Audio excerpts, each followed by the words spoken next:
Bach'ın ölüm döşeğindeyken son sözlerinin şu olduğu rivayet edilir. Gözyaşlarınızı silin. Çünkü ben müziğin geldiği yere gidiyorum.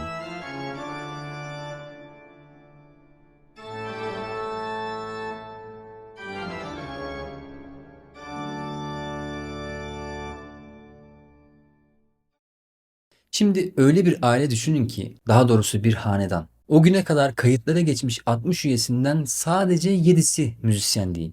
Ki kendisinden sonra da bu gelenek sürüyor ve Bach'ın çocukları da müzisyen oluyor. Ama aynı mesleği yapan bu kadar Bach arasından sadece bir tanesine büyük Bach deniliyor. Bunun sebebi ne? Schumann'dan Mendelssohn'a, Brahms'tan Liszt'e, Beethoven'a kadar neredeyse bütün büyük bestecilerin bu adama övgüler yağdırmasının, eserleri üzerinde deli gibi çalışmasının sebebi ne? Aradan 300 yıl geçmesine, günümüzde müziğinin demoda bulunmasına, hatta kendi zamanında bile fazla önemsenmemiş biri olmasına rağmen bugün hala neden kendisinden bahsediyoruz? Bu videoda bunu anlamaya çalışacağız. Ve bugün konuşacağımız bu isim o kadar önemli bir figür ki, bir müzisyen olmasanız bile hayat hikayesinden, tutkusundan çok şey öğreneceğinizi ve daha da önemlisi bu hayat hikayesinin herkes için ilham kaynağı olabileceğini düşünüyorum.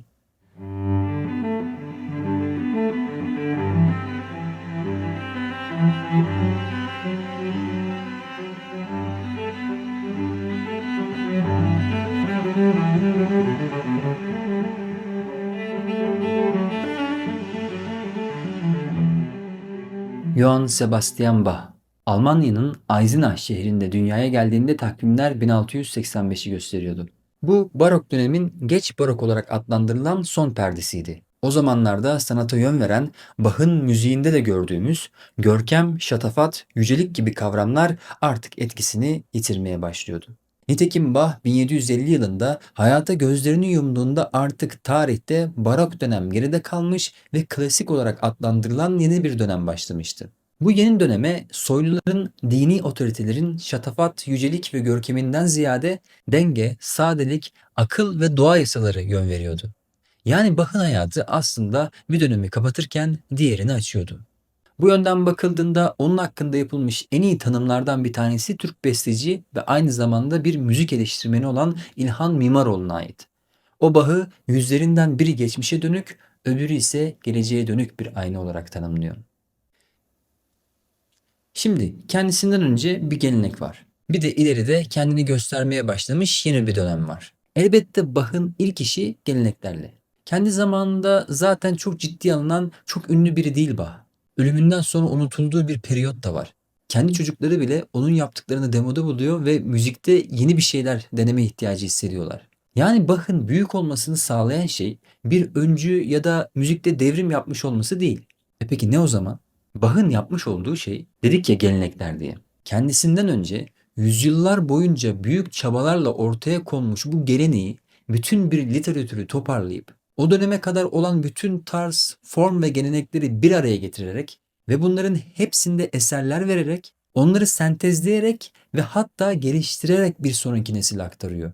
Yani bu yönden Bach kendisinden sonra yaşanmış olan yeniliğe kapı açıyor. Yeniliği mümkün ya da daha kolay kılıyor diyelim. Bu öncü olmakla eşdeğer. Belki de hatta iş ve mesai bakımından çok daha zor bir iş. Çok daha külfetli ki onun yaşadığı zorluklara birazdan değineceğiz. Şimdi bu kadar literatürü bir araya getirmek için ilk önce onları tanımanız gerekiyor arkadaşlar. Tek bir yere bağımlı kalarak bunu başaramazsınız. Burada karşımıza çıkan ilk şey yaşadığı şehirler. Bach ömrünü pek çok farklı şehirde, pek çok farklı üslup, tarz ve geleneğe maruz kalarak geçirmiş. Arnstadt'ta 4 yıl, Mülhasun'da 1 yıl, Weimar'da 9 yıl, Köthen'da 5 yıl, Leipzig'te 27 yıl çalışıyor. Onun farklı zamanlarda farklı yerlerde bulunması çeşitli geleneklerle iletişimini kolaylaştırıyor ki bu da Bach'ın en çok istediği şeylerden biri. Ve bu durum onun Alman, Fransız ve İtalyan ekollerini iyice kavramasına ve bunların sentezini oluşturmasında önemli bir rol oynuyor. İtalyanlardan özellikle Vivaldi'nin konçertolarını alıyor. Fransızların süitlerini, dansları üzerinde çalışıyor. Ve tabii kendi toprağı olan Almanya'daki müzik geleneğini de merkez olarak aldığını düşünürsek artık sadece bir Alman olarak değil Avrupa müzik geleneğinin en tepedeki temsilcisi haline geliyor. Tabii bunu bu şekilde rasyonel bir zeminde açıklamaya çalışmak işin basit kısmı. Toplam 47 ciltlik 1080 eserden bahsediyoruz. Tek tek bestelenmiş ve elle yazılmış. O çağa kadarki bütün formların bulunduğu bir deniz derya. O yüzden bu rasyonel açıklamaların yetmediği yerde onun yaratıcı zekası ve sanatsal ayrıcalığına saygı duymamız gerekiyor. En önemlisi de müzik uğruna gösterdiği çabalara ve fedakarlığa. Daha 10 yaşında annesiz ve babasız kalmış biri Bach. Bu bile başlı başına çok zor bir durum. Olaylar bu şekilde cereyan edince abisi Johann Christoph onun bakımını üstlenmiş. O da bir müzisyen. Hatta Bach'ın müziğe olan tutkusunu anlatmak için başvurulan 2 tane hikaye var. Onlardan biri abisi Christoph'la alakalı. Bach bir gün abisinde o dönemin büyük org sanatçısı Buxtehude'nin bir kitabını görüyor. Ve bu kitabı kendisi de çalışmak istiyor. Çünkü hem bu Alman sanatçının ününü biliyor hem de kontrol edemediği, bir türlü durduramadığı bir müzik merakı var. Fakat abi terörü o yıllarda da var tabii ki. İşin içerisine giriyor ve Bach'ın bu kitabı kullanmasına izin vermiyor. Bach da ne yapıp edip bir şekilde abisinin sakladığı o kitabı buluyor ve geceleri sadece ay ışığının olduğu gecelerde çalışarak bu kitabı gizlice kopya ediyor. Ve henüz daha çocuk yaşta bunu yaptığında. Bir diğer hikaye ise bu sefer 20 yaşındayken gerçekleşiyor. Abisinden gizli gizli kopya ettiği kitabın yazarı Buxtehude'yi bu sefer canlı dinlemek istiyor ve bunun için çalıştığı kiliseden izin alarak Eichstätt'tan Lübeck'e 400 kilometre yol yürüyor arkadaşlar. Bakın sadece çok sevdiği bir müzisyeni dinlemek ve belki de ondan bir şeyler öğrenirim umuduyla bildiğiniz 400 kilometreyi yürüyerek geçiyor.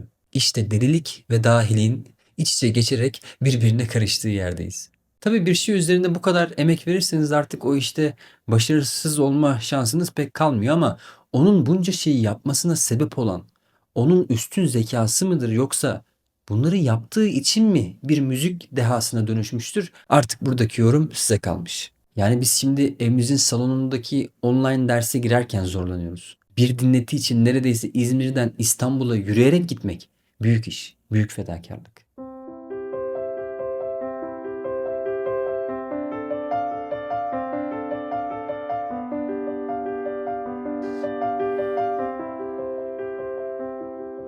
Onun merakının özverisinin sürekli altını çiziyorum ki müzik alanında ne yapıp ettiği net olarak anlaşılsın. Sadece belli bir yere, belli bir zamana sıkışıp kalmış eski zamanların, eski modaların bestecisi değil Bach. Olay müziğini sevip sevmemek de değil. Birazdan göreceğimiz üzere hem kültür, üslup olarak bir yere bağımlı kalmamış hem de müzik içerisinde pek çok alanda boy göstermiş biri. Bir de onun klavyeci, enstrümanist yönü var ki onun bu alanda yaptıkları da hiç hafif alınacak türden değil. Bir kere orgçuların prensi olarak tanınıyor. Kilise orgu klavsen çalıyor çünkü o zamanlarda daha bizim bugün bildiğimiz tarzda piyanolar yok gelişim aşamasında. Ama iyi bir klavyeci diyerek de olayı noktalayamıyoruz çünkü bunun yanında bu enstrümanların bakımını ve tamirini de yapabiliyor. Hatta o dönemin org üreticisi Zilberman yeni ürettiği o ilk piyanoları denemesi için Bach'ı davet ediyor. Yani o dönemin bilirkişisi. Şuraya dikkat edin. Bir alan daha açtık kendisine. Yani döneminde müzikle alakalı bir alan varsa onunla ilgilenmemeyi ve o kısmı es geçmeyi hiç düşünmemiş. Hatta şunu da ekleyelim ki bence en önemlisi. Onun en büyük eserlerinden biri olan iyi düzenlenmiş klavye derlemesi. Adı bu, iyi düzenlenmiş. Bu iyi düzenlenmişten kasıt akort sistemiyle alakalı. Şimdi dedik ya hem çok iyi bir enstrümanist hem de bu işin tamirine, üretimine de katkı sağlıyor diye. Onun zamanında akort sistemiyle alakalı bazı sorunlar var. Nedir bu sorunlar? Tonaliteler arası geçiş yaparken ya da bir parçayı aşağı ya da yukarı transpoze ederken temiz, sorunsuz bir duyum elde edemiyorsunuz. Bu enstrümanı akort ederken onlara verdiğiniz frekans değerleriyle alakalı. Elbette bu problem onun zamanında hatta ondan önce de biliniyordu ama Bach bu probleme atıf yaparak ve klavye için 12 majör ve minör tonların tümünü göstererek çok ciddi bir eser yazıyor.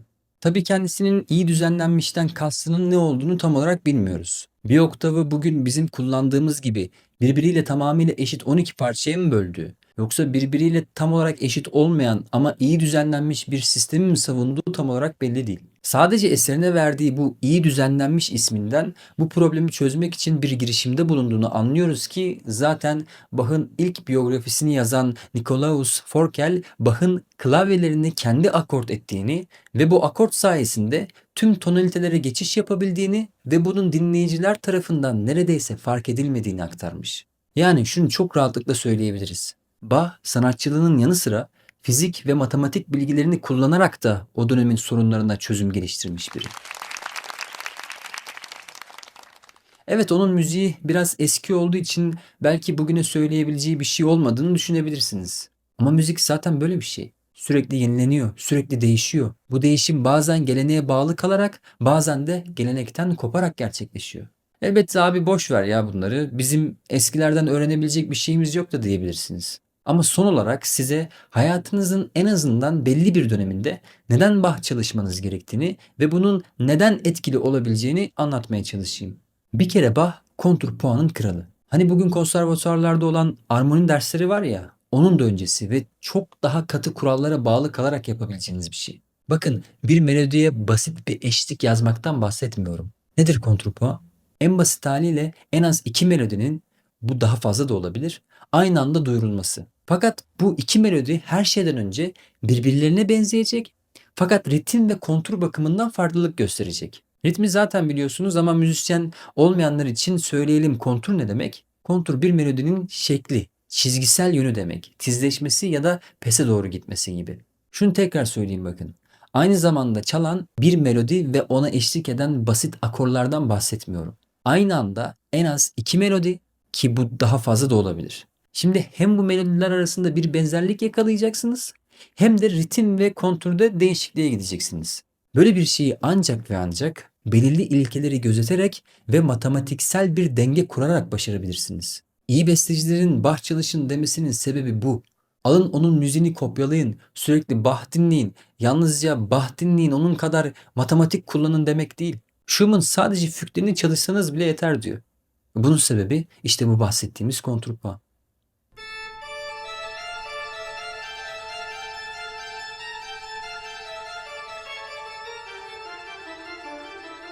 Evet, görüldüğü üzere sonuç olarak Bach büyük ünvanını şüpheye mal vermeyecek bir biçimde hak ediyor.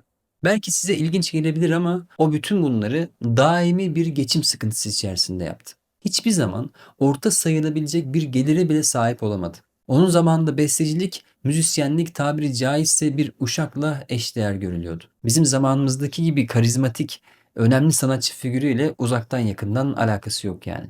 Bu yüzden işinde yaşadığı çoğu sıkıntı çok büyük ihtimalle durduramadığı merakı yüzündendi. Çünkü elindeki şartlar kısıtlıydı ama o hep daha fazlasını arzuluyordu. Daha fazla üretmek, daha fazla bilmek, daha fazla öğrenmek. Bu videoda değinmediğimiz o kadar çok şey var ki. Mesela şu da çok rahatlıkla söylenebilir. O iyi müzisyen olmasının yanı sıra iyi bir baba ve iyi bir eşti de. 20 çocuğu vardı. Ve tabii zamanının zorluklarından dolayı bunlardan sadece onu olgunluk çağına ulaşabildi. Aynı zamanda iyi bir öğretmendi. 20'li yaşlarından itibaren neredeyse hiç öğrencisiz kalmamıştı. Ama yine de onun hayatı neresinden bakarsanız bakın çok zor bir hayat. Çalıştığı yerlerde işverenleri tarafından müzik dışı görevler yapması da isteniliyordu. Bir diğer yandan da her hafta bir eser üretmesi için zorlanıyordu. Ve sonuca baktığınızda bunları sadece ufak bir maaş için yapıyordu. Romantik dönem bestecisi ve yine bir Alman olan Wagner'in ne söylediğini hatırlayın. Onun hakkında ustan Bach gibi sefil bir okçu maaşıyla yaşayamam diyordu. Her ne kadar itici ve acımasızca gibi görünse de Bach'ın durumunu net bir şekilde açıklayan bir ifade. Belki yaşadığı zorluklardan ötürü, belki de Tanrı'nın sesini duyan hülyalı tavrı sebebiyle inançlı bir karakteri vardı. Belki de müzik tarihinin en yüksek Tanrı inancına sahip bestecisiydi. Müziğin amacının Tanrı'yı memnun etmek olduğunu savunuyordu.